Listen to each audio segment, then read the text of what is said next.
uma vez abrir a palavra do Senhor, Efésios, capítulo 1.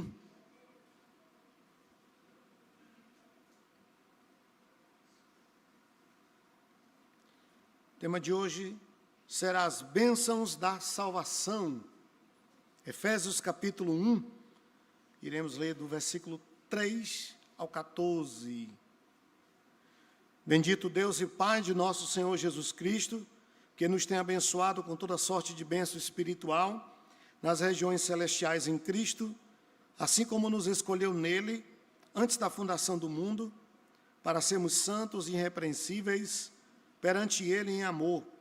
Nos predestinou para ele, para a adoção de filhos, por meio de Jesus Cristo, segundo o beneplácito de sua vontade, para o louvor da glória de sua graça, que ele nos concedeu gratuitamente no amado, no qual temos a redenção pelo seu sangue, a remissão dos pecados, segundo a riqueza da sua graça, que Deus derramou abundantemente sobre nós, em toda sabedoria e prudência, desvendando-nos o mistério de sua vontade, segundo o seu beneplácito que propusera em Cristo, de fazer convergir nele, na dispensação da plenitude dos tempos, todas as coisas, tanto as do céu como as da terra. Nele digo, no qual fomos também feitos herança, predestinados segundo o propósito daquele que faz todas as coisas, conforme o conselho da sua vontade, a fim de sermos, para louvor da sua glória, nós, que de antemão esperamos em Cristo, em quem também vós, depois que ouvistes a palavra da verdade, o evangelho da vossa salvação, tendo nele também crido, fostes selados com o Espírito Santo da promessa, o qual é o penhor da nossa herança, até o resgate da sua propriedade, em louvor da sua glória. Vamos orar, meus irmãos.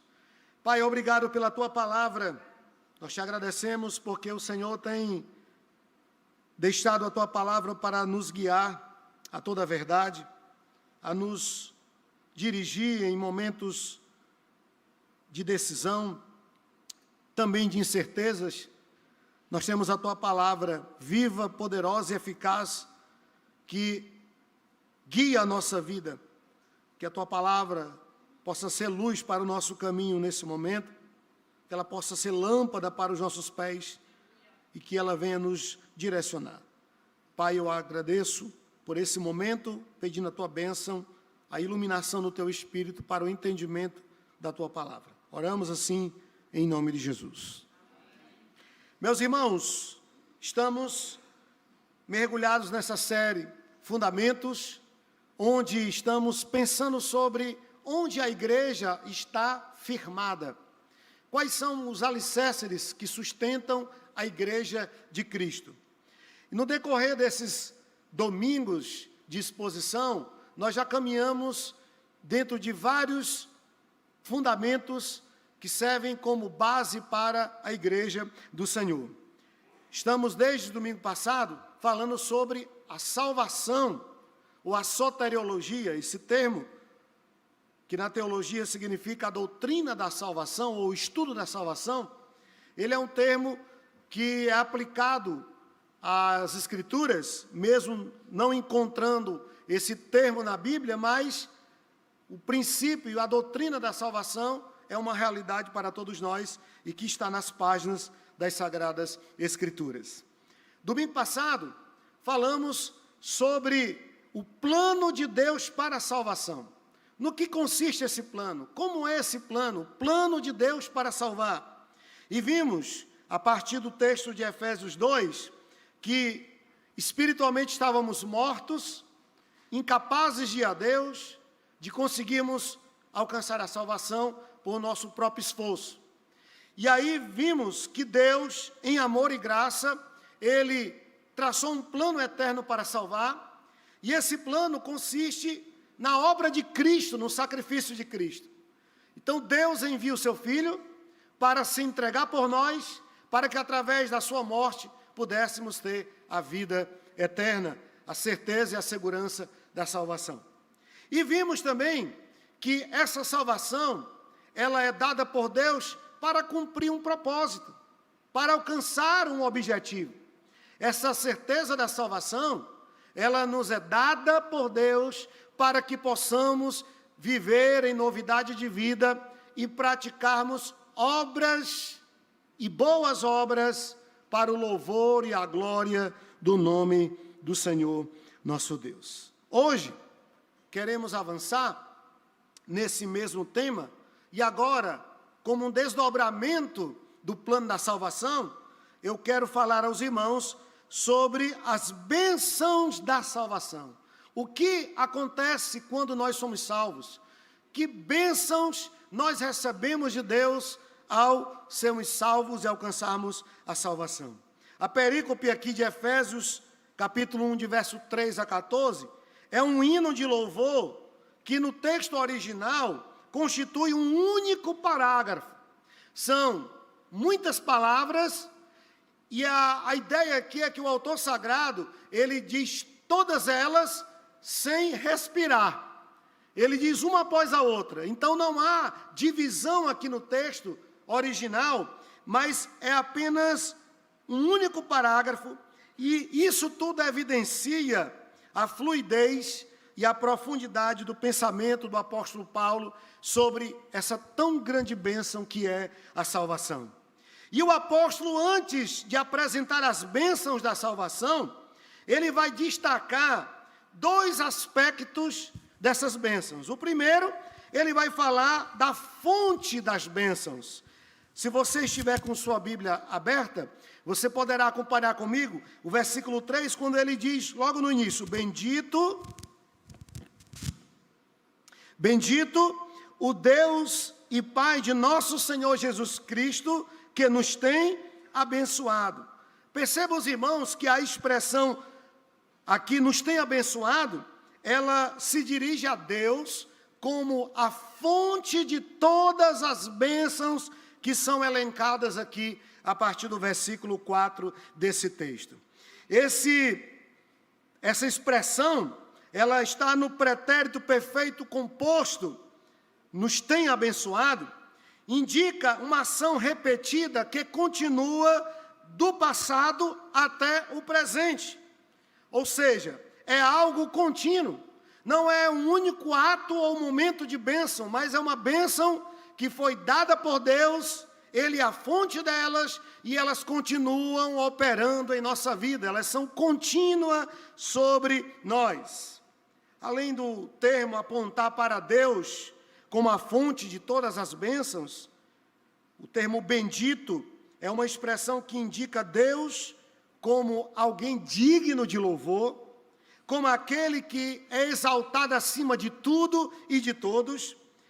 E aqui é interessante, porque o homem, ele tem a oportunidade de bendizer, de louvar a Deus por todas as suas maravilhosas dádivas, por todas as suas maravilhosas bênçãos. É isso que também significa bendito o Deus e Pai. Mas um outro aspecto dessas bênçãos está na parte B do versículo 3, quando o autor sagrado vai falar do caráter dessas bênçãos. E ele diz, com toda sorte de bênçãos espirituais nas regiões celestiais em Cristo. E aqui é interessante, porque esse caráter das bênçãos contraria essa busca frenética das pessoas hoje de alcançarem bênçãos materiais. Até mesmo nos redutos evangélicos, as pessoas estão se acotovelando para alcançar aquela graça, aquela bênção, para ter uma vida melhor, para conseguir aquele sonho tão almejado, lutado e esperado. Então elas acabam usando Deus como um meio para um fim. O fim não é Deus, o fim é o sonho, é o desejo de conseguir, de conquistar, de prosperar. Deus é apenas um meio para alcançar esse fim que muitos almejam, que muitos desejam. Mas Paulo, ele vai contrariar toda essa tendência moderna.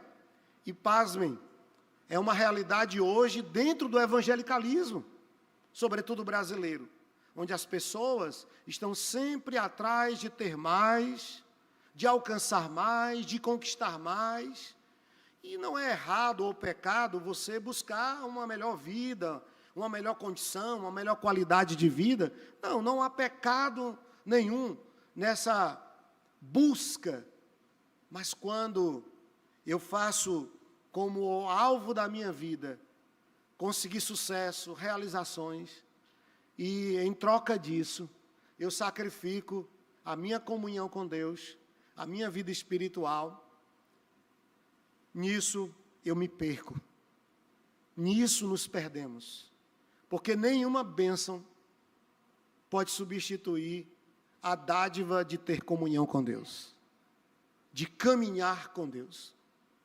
Então, essas bênçãos, elas não são materiais. Não tem a ver com saúde, não tem a ver com prosperidade, com coisas terrenas. Essas bênçãos, elas são espirituais. Elas são bênçãos que vão nos elevar espiritualmente ao nível de comunhão e de satisfação dessa vida aqui com Deus. Até porque a vida do cristão, ela está centrada no céu e não nas coisas daqui.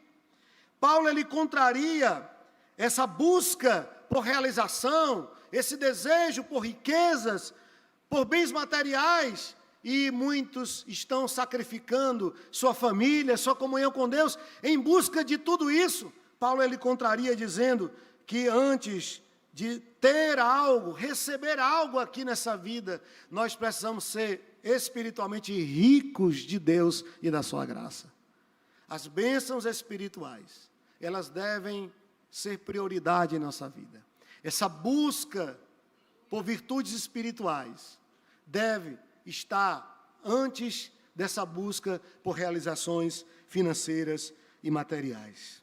A Bíblia é bem específica em demonstrar que a maior bênção que temos não é material, mas espiritual. Por quê? Porque ela tem implicações eternas.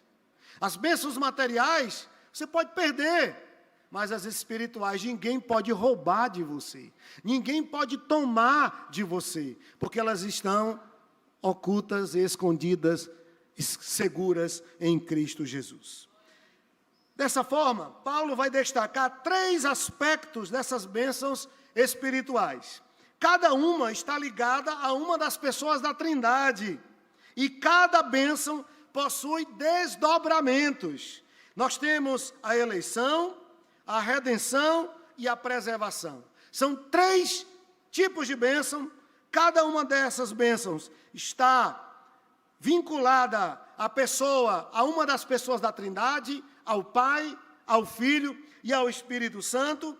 E cada uma dessas bênçãos possui desdobramentos espirituais. Então vamos para a primeira delas, que está dos versos de 4 a 6. E eu convido você a acompanhar comigo novamente a leitura. A primeira delas é a bênção da eleição. Então, em primeiro lugar, o Pai, Ele nos elegeu. Olha o que o texto diz. Assim como nos escolheu nele, antes da fundação do mundo, para sermos santos, irrepreensíveis perante Ele, e em amor nos predestinou para Ele, para a adoção de filhos, por meio de Jesus Cristo, segundo o beneplácito de sua vontade, para louvor da glória de sua graça, que Ele nos concedeu gratuitamente no amado. Irmãos, é verdade que a doutrina da eleição tem sido um dos pontos nevrálgicos no meio evangélico. As pessoas, elas têm muita dificuldade de entender a doutrina da eleição, e não é muito incomum você encontrar cristãos que negam a doutrina da eleição, pelo simples fato de não entender, ou talvez por não compreender e aceitar que nós não conseguiremos jamais sermos salvos por nossos próprios méritos e obras, porque a salvação é uma obra soberana de Deus. E é isso que Paulo está afirmando. Embora a doutrina da eleição possa ser motivo de discussão, de debates e até de divisões ao longo da história, nós vimos isso, pastor Wagner, ele falou domingo sobre isso, que desde o século XVII, quando foi desenvolvido e sistematizado as doutrinas da salvação, da fé reformada, de lá para cá, muito da cristandade tem se apartado grupos um do outro por não aceitar ou não entender. Todavia, a doutrina da eleição é inegável. Não há como você negar a eleição à luz da Bíblia. Em Mateus capítulo 22, versículo 14, Jesus diz assim: muitos são chamados, poucos são escolhidos. Não é você que se escolhe, alguém te escolhe.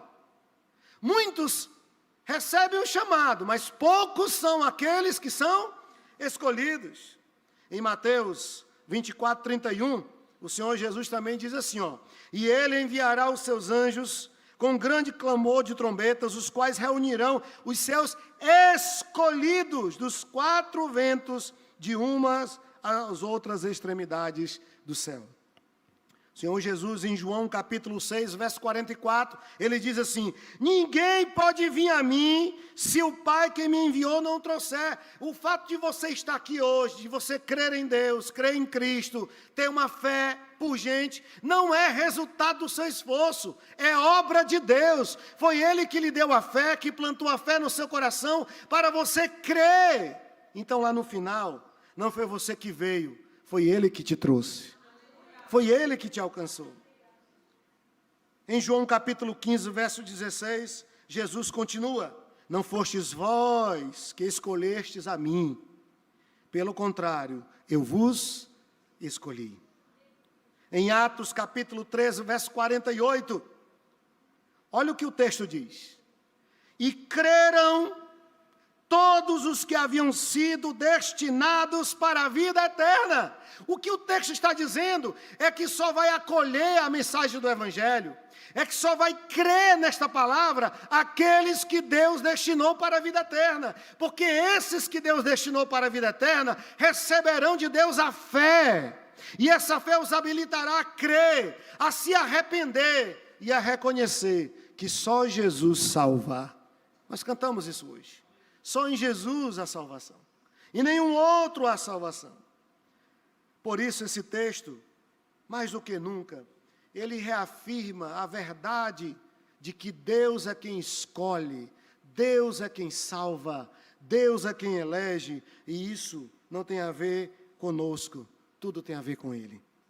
A natureza da eleição, ela é apresentada aqui no início do versículo 4, quando ele diz assim como nos escolheu, ou seja, não tem a ver com você ou comigo, é um decreto livre da vontade de Deus. Soberanamente, Deus escolheu salvar a muitos. Essa eleição, ela é soberana, mas ela é também imutável. Não tem nada que você faça que mude o plano eterno de Deus. Não tem nada que você faça que Deus te ame mais ou menos do que Ele ama você. Porque não tem a ver com você, não depende de você. A eleição é um ato soberano de Deus, no qual Ele, de forma perfeita, Ele decidiu nos salvar. E aí o apóstolo diz, antes da fundação do mundo, Deus nos escolheu mesmo antes da criação do universo, de modo que nossa salvação se deve inteiramente à sua graça, não a qualquer coisa que tenhamos feito. Não depende de circunstâncias, depende unicamente de Deus. Essa salvação e essa eleição, ela é incondicional. O verso 5 diz, nos predestinou para Ele. Quando você estuda o termo predestinou, você aprende que significa determinar ou predeterminar antes. Então não tem a ver com o que você venha fazer, ou Deus, oniscientemente, Ele sabia do que você iria fazer, e aí Ele vai lá e decreta quem Ele vai salvar. Não, Ele escolheu antes de todas as coisas. Ele predestinou antes de todas as coisas.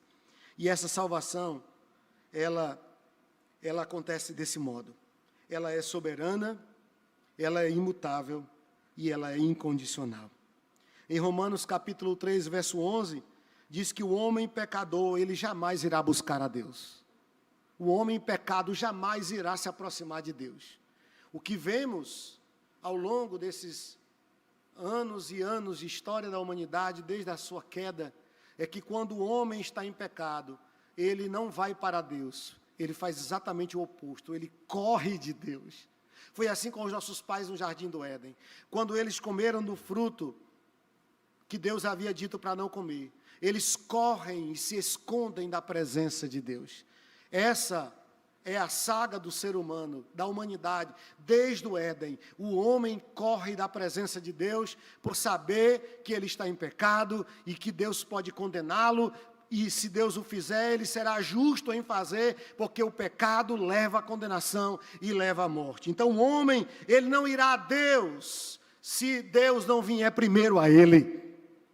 O homem só irá a Deus, ele só responderá à salvação se Deus o iluminar com a sua graça, se o Espírito Santo o convencer do seu pecado, ele então se voltará quebrantado para Deus. Em Lucas 10:19 diz que Jesus veio buscar o que estava perdido. Essa é a boa nova do Evangelho, que ele não veio para os bons, ele veio para os perdidos, ele veio para os arruinados, porque só Jesus pode salvar, só Ele.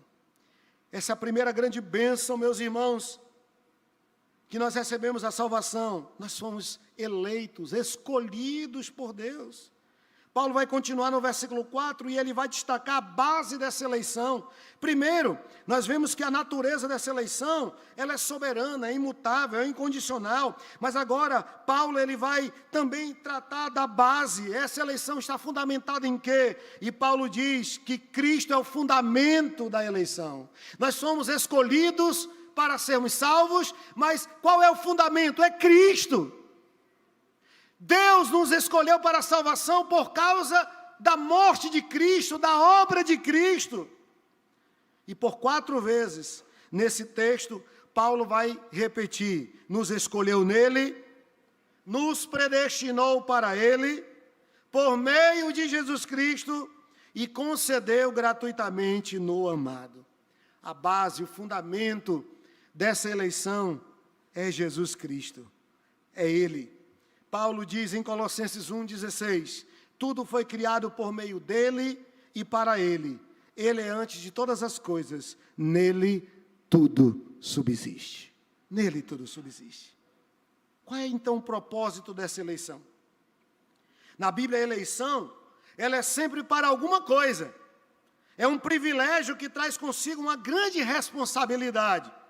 E essa verdade, ela é reverberada na palavra segundo. Esse é um termo significativo aqui na Epístola aos Efésios. Paulo vai empregá-lo 14 vezes nessa carta. No capítulo 1, ele diz, segundo o beneplácito de sua vontade, está no verso 5. No verso 7, ele diz, segundo as riquezas da sua graça. No versículo 9, ele diz, segundo o seu beneplácito. No versículo 11, ele diz, segundo o conselho da sua vontade. No versículo 19, ele diz, segundo a operação da força do seu poder. Tudo isso quer dizer que Deus não nos dá a sua graça simplesmente por causa da sua bondade, mas de acordo com sua vontade. A salvação, ela tem um propósito. A eleição, ela tem um propósito. Não é para você viver ao ermo, à toa no mundo, sem objetivo, sem alvo. Não, a salvação, ela é dada para um propósito. E essa palavra segundo, que se repete por várias vezes nesse capítulo 1 e por toda a carta aos Efésios, ela repercute essa verdade de que nós somos eleitos por Deus em Cristo. Para quê? E aí Paulo, ele vai reiterar dizendo que é para a santidade, para sermos santos. Ele fala da integridade, irrepreensível perante Ele. Ele fala também que nós somos eleitos para nos tornarmos filhos, para a adoção de filhos. Paulo também diz que essa eleição ela acontece para que Deus seja glorificado. E ele vai dizer isso aqui nos versículos 12 e 14. Ele diz, a fim de sermos para o louvor da sua glória. E ele termina em louvor da sua glória. Há um propósito para a nossa eleição. E esse propósito é apresentado aqui de forma que nós possamos entender que fomos salvos e eleitos para uma vida santa, para não vivermos no pecado ou de qualquer forma, para uma vida íntegra, inteira, para nos tornarmos filhos de Deus, e a ideia aqui é termos comunhão, porque filho tem comunhão com o Pai. E por último, nós fomos salvos para a glória de Deus. Todas as vezes que alguém vê a sua história, quem você era e hoje quem você é convidado a glorificar a Deus, porque só Cristo pode transformar um coração. Só Ele pode libertar um pecador. Só Ele pode dar uma nova vida a um indivíduo. A pessoa pode fazer cursos, pode treinar, ela pode até tentar, mas não há nela força suficiente para uma mudança genuína e radical. Só Cristo pode fazer isso. Só a graça de Deus pode transformar o mais vil pecador. Essas são as bênçãos advindas da pessoa do Pai. Ele nos elegeu, Ele nos escolheu. Nós fomos escolhidos por Ele. Que privilégio é saber que não há nada em mim que justifique essa escolha, porque tudo tem a ver com Ele. Ele nos amou e por isso Ele nos salvou. Agora nós temos a pessoa do Filho e as bênçãos que advêm da obra do Filho nesse projeto bendito da redenção e da salvação. Acompanha comigo aí os versos 7, 10 e 11. Olha o que o texto diz. No qual temos a redenção pelo seu sangue, a remissão dos pecados, segundo a riqueza da sua graça, de fazer convergir nele, na dispensação da plenitude dos tempos, todas as coisas, tanto as do céu como as da terra. Nele digo, no qual fomos também feitos herança, predestinados, segundo o propósito daquele que faz todas as coisas, conforme o conselho da sua vontade. O Filho, ele atua diretamente na obra da redenção. Aliás, em nenhum momento da história, no tempo e no espaço, as pessoas da Trindade estavam separadas. Eles sempre estavam trabalhando juntos. Há uma unidade plena na Trindade. Onde o Pai está, o Filho e o Espírito também está. Onde o Filho está agindo e operando, o Pai e o Espírito também estão juntos, porque eles são indivisíveis. Em sua essência divina, não há como dividi-los, porque senão seriam três deuses, e é um único Deus, real, em três pessoas distintas. Nós temos então agora a pessoa do Filho agindo na obra da redenção. E a primeira grande obra é exatamente essa, a redenção. Olha o que ele diz no verso 7, no qual temos a redenção. Essa palavra redenção, ela significa libertação. E essa libertação, ela é tripla, meus irmãos. Ela é tão profunda, ela é tão contundente, que ela se manifesta em três áreas da nossa vida.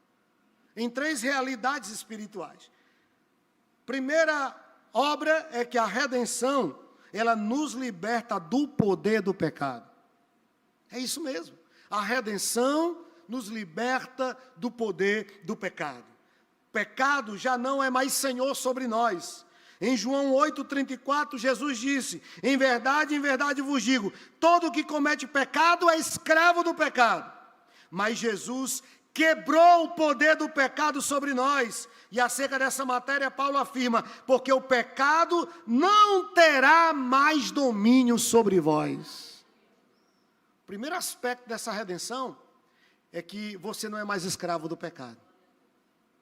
Pecado não te controla mais, não te domina mais.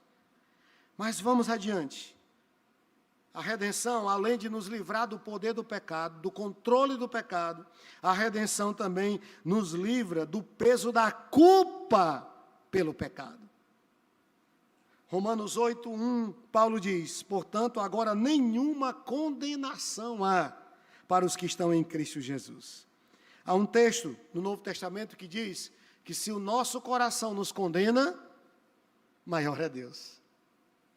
Há um texto também no Novo Testamento que diz que o Senhor pegou os nossos pecados e Ele lançou no mar do esquecimento, e deles jamais se lembrará. Não importa o tamanho do pecado que você cometeu, há perdão para você.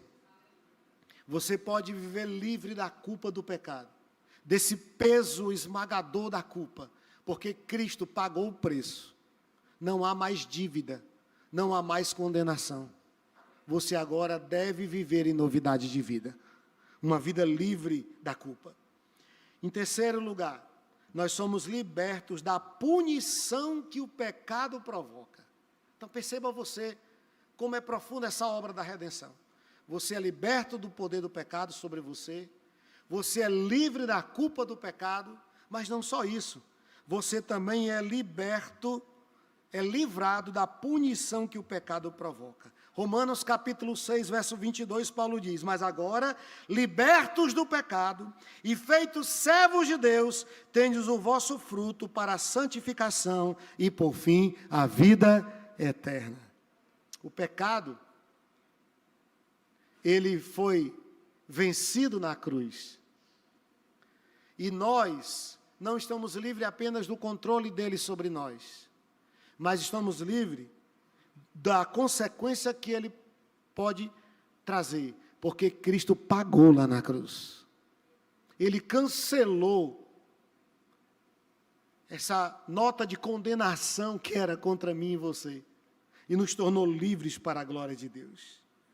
Então, a segunda bênção da salvação é a redenção promovida pelo Filho. Qual é a terceira? A terceira é a remissão dos pecados. Ainda no versículo 7, Paulo diz: pelo seu sangue, a remissão dos pecados. Então, primeiro, eu sou liberto do poder do pecado. Em segundo lugar, eu sou perdoado de todos os pecados. O verbo remir aqui significa comprar e libertar mediante o pagamento de um preço. O preço foi pago por Jesus na cruz. Você não apenas é liberto do pecado, mas você foi realmente perdoado. Não há mais conta nenhuma a ser pago, porque Cristo já pagou essa conta na cruz. Deste modo, a redenção é um ato de libertar, e a remissão é um ato de perdoar mediante esse pagamento. Não foi de graça. O perdão que nós recebemos, o perdão que nós usufruímos, ele custou o sangue do Filho de Deus, do nosso Salvador. O verbo perdoar aqui significa levar embora. E essa ideia nos traz à memória o ritual que aconteceu no Antigo Testamento, quando o sumo sacerdote, no dia do perdão nacional, no dia da expiação nacional, ele entrava no lugar santíssimo, levando o sangue daquele animal que havia sido imolado e o seu sangue colocado num recipiente, e ele entrava com aquele sangue até o lugar santíssimo, e simbolicamente falando, ele estava carregando sobre ele, o sumo sacerdote estava carregando sobre ele todos os pecados daquela nação, para apresentar a Deus, para ser expiado através do sangue daquele animal. Mas tudo isso era apenas um ritual simbólico, porque a verdadeira remissão, o verdadeiro perdão, aconteceu há 2000 anos atrás, quando Jesus na cruz pagou o preço pelos nossos pecados. Quando Ele nos redimiu de uma vez por todas dos nossos pecados. O sacerdote, ele confessava os pecados de Israel, enquanto colocava as mãos sobre o bode emissário, que depois era levado para o deserto, para nunca mais ser visto. Cristo morreu para levar os nossos pecados embora, a fim de que nunca mais sejam vistos. Não há qualquer acusação registrada contra nós, pois os nossos pecados foram levados embora por Jesus. Somos justificados por Deus mediante a fé. O sangue de Cristo, ele foi o preço da nossa remissão. 1 Pedro 1,18, o apóstolo diz: sabendo que não foi mediante coisas corruptíveis, como prata ou ouro, que fostes resgatados do vosso fútil procedimento que vossos pais vos legaram, mas pelo precioso sangue, como de um cordeiro sem defeito e sem mácula, o sangue de Cristo, conhecido com efeito, antes da fundação do mundo, porém manifestado no fim dos tempos, por amor de vós. Há perdão, a libertação, e tudo isso aconteceu mediante um preço: o sangue de Cristo. O sangue de Cristo derramado na cruz do Calvário. Uma quarta bênção que nós recebemos a partir da obra do Filho, da pessoa do Filho, é a reconciliação com Deus. Versículo 10: de fazer convergir nele todas as coisas, tanto as do céu como as da terra. Então, se o pecado separa o homem de Deus, e a Bíblia deixa isso evidente, Isaías 59:2 diz: mas as vossas iniquidades fazem separação entre vós e o vosso Deus, de forma que ele encobre o seu rosto de vós, para que não vos ouça. O pecado faz isso. Ele nos distancia da comunhão com Deus, ele quebra a comunhão com o Senhor, ele constrói um muro de separação entre nós e Deus. É isso que o pecado faz. Mas o que é que Cristo fez? Ele colocou esse muro por terra, ele quebrou toda a parede de divisão, o véu foi rasgado, meus irmãos, e agora, por meio da obra de Cristo, nós podemos ter comunhão novamente com Deus. Isso é chamado de reconciliação. Então, por causa do pecado, o homem foi feito inimigo de Deus, porque herdamos a natureza pecaminosa e já nascemos pecadores. Mas o segundo Adão, Paulo fala sobre ele em Romanos 5, a partir do verso 12.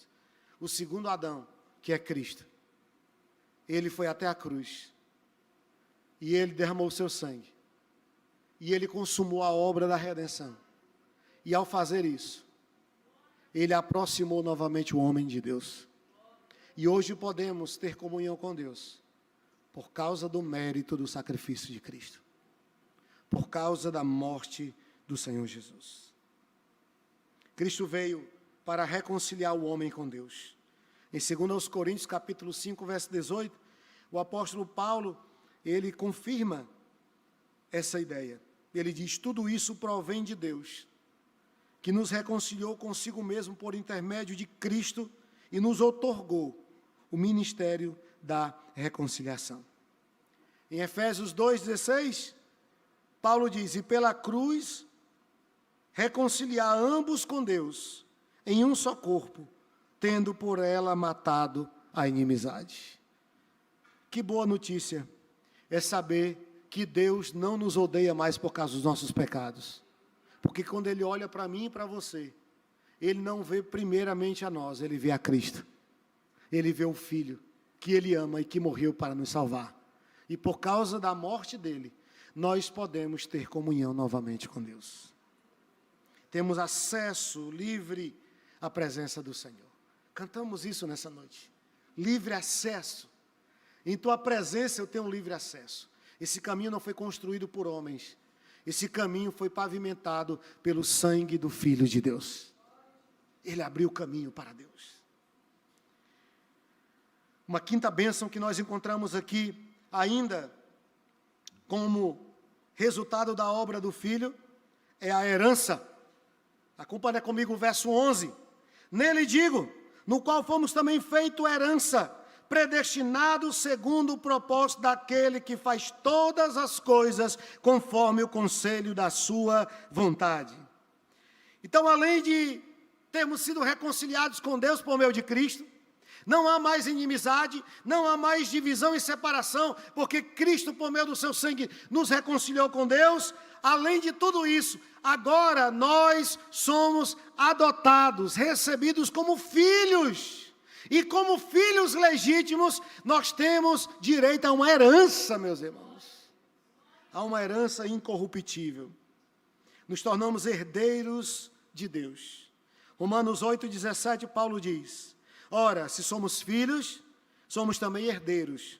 Herdeiros de Deus e cordeiros com Cristo. Mas qual é essa herança? Eu já posso dizer para você o que está no verso 3, que não é uma herança material. Não é prata nem ouro. Essa herança, ela é espiritual.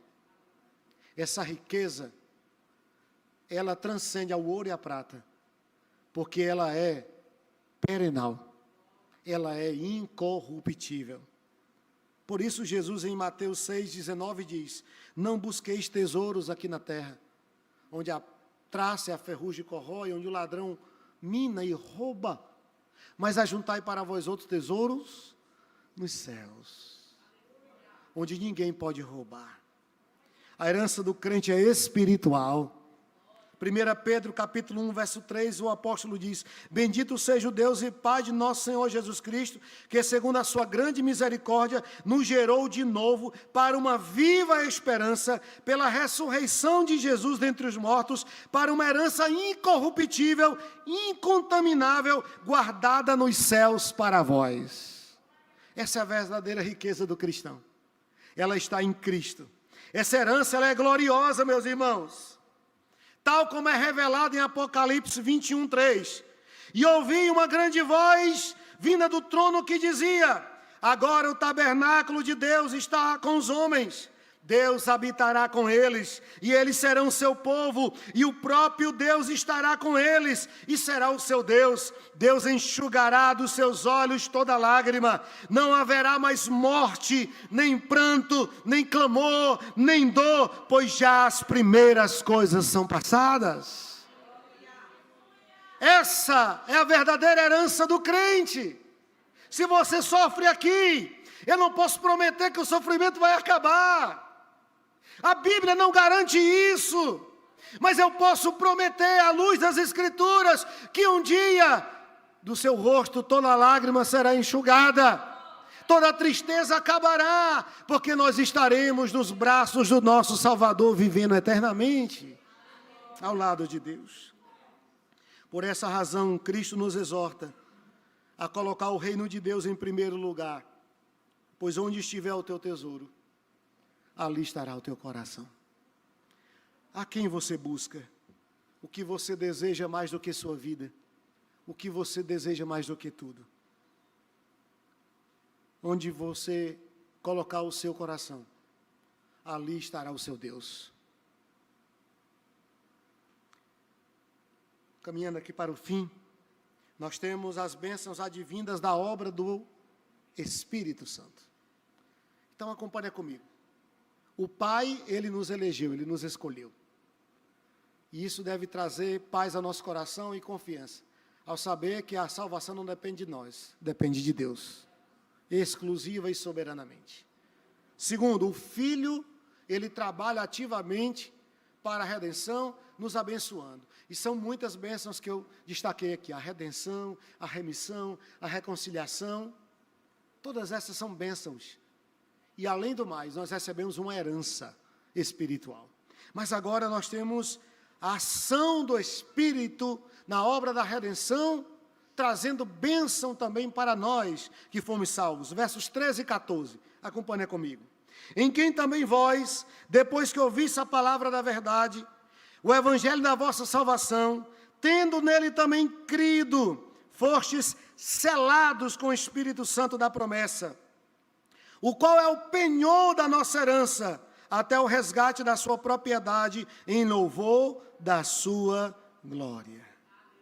Meus irmãos, essa bênção, ela é indescritível. Por quê? Em um mundo de tantas incertezas, de tanta violência, onde nós os cercamos de câmeras, cercas elétricas, sensores de presença, vigilância armada, onde todo mundo está querendo morar num condomínio, onde tem segurança para se sentir mais seguro.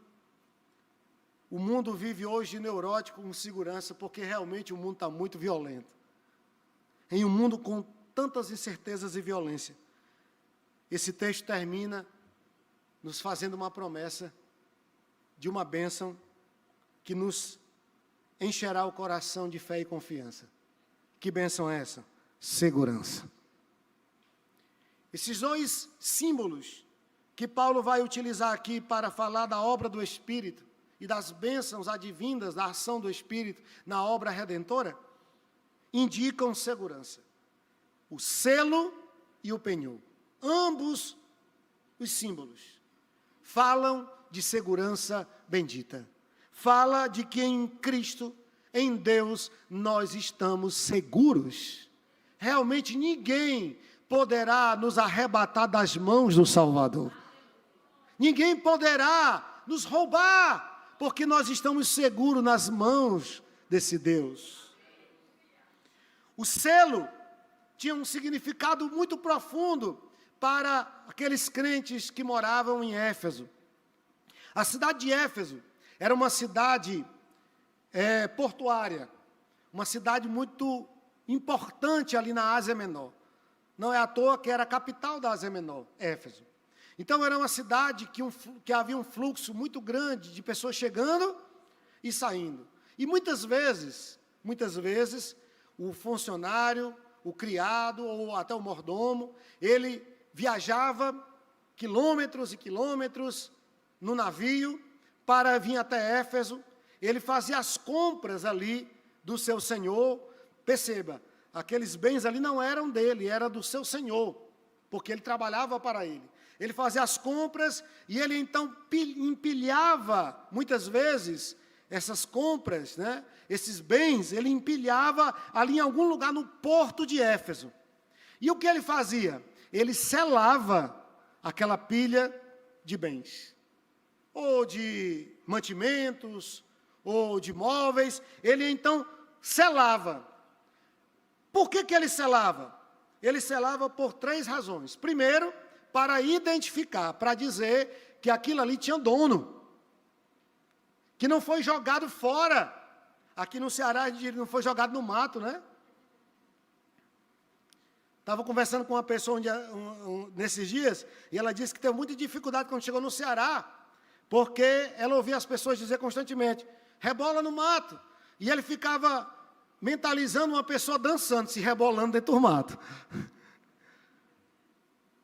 Mas aqui seria isso, joga no lixo, rebola no mato, né? Não, ali tem dono, então selava para mostrar que tinha um dono ali. E isso é muito significativo. Isso fala que nós pertencemos a Deus.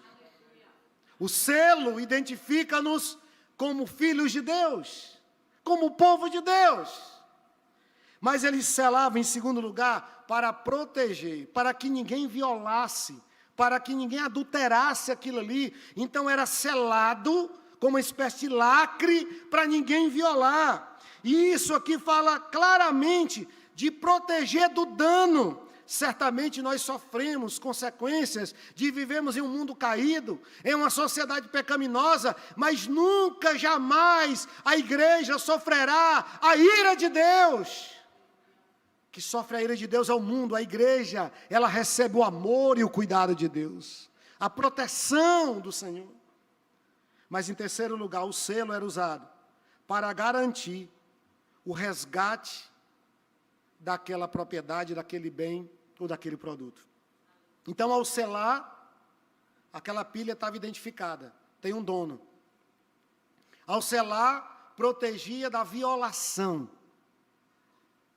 assim como um selo numa carta. E ao selar, era uma garantia de que alguém voltaria para buscar aquele produto e levar para o seu destino final, que era a casa do dono que comprou aquele produto. Eu não sei se você está conseguindo ver todo o simbolismo e a verdade que temos aqui nessa figura usada por Paulo. Em primeiro lugar, nós fomos selados por Deus, e esse selo é o Espírito Santo, é o batismo do Espírito Santo, que acontece no momento da conversão. Você é selado com o Espírito Santo. É uma garantia. Então, esse selo mostra que você pertence a Deus. Segundo, esse selo mostra que ninguém vai te roubar de Deus, porque garante a inviolabilidade. Terceiro, esse selo garante de que nós não seremos esquecidos no cais do porto da vida, porque um dia o nosso dono mandará nos buscar para nós estarmos com Ele para sempre. A última figura que temos aqui, e eu encerro com ela, é o penhor. Verso 14 fala do penhor. Diz que ele é o penhor da nossa herança, até o resgate da sua propriedade em louvor da sua glória. Penhor aqui significa primeira parcela. William Barclay, um comentarista bíblico, ele diz que a palavra se refere com frequência a uma certa quantia de dinheiro que a pessoa dava antecipadamente para fechar um contrato. Nós chamamos aqui no Ceará de sinal. Vou dar um sinal para segurar a data, para garantir a compra. E naquela época já era assim, como é hoje. A pessoa que dá um sinal e ela desiste de comprar, ela perde o sinal que deu. Por isso, meus irmãos, nós temos a certeza de que realmente Jesus voltará para nos buscar. Porque Ele deixou o Espírito Santo conosco, como um penhor, como a garantia de que Ele voltará para nos buscar. Essa é a certeza que temos. Eu quero concluir dizendo que a eleição, a redenção, a remissão, a reconciliação, a herança e a segurança são bênçãos espirituais da salvação. E essas são uma obra exclusiva da Santa Trindade. Essas bênçãos vão muito além de ouro ou prata, de realizações nessa vida, porque elas têm um peso eterno. Jamais se acabarão. Ninguém poderá roubar de nós. Então, nunca mais diga que você é pobre. Você pode dizer que você está descapitalizado, porque nós somos ricos em Deus e em Cristo Jesus. Você foi perdoado, você foi liberto, você é amigo de Deus, você foi eleito por Deus para a vida eterna, Ele te selou com o teu Santo Espírito para garantir que você jamais se perderá. O que é que você quer mais? Viva a sua vida dando louvor ao nome do Senhor.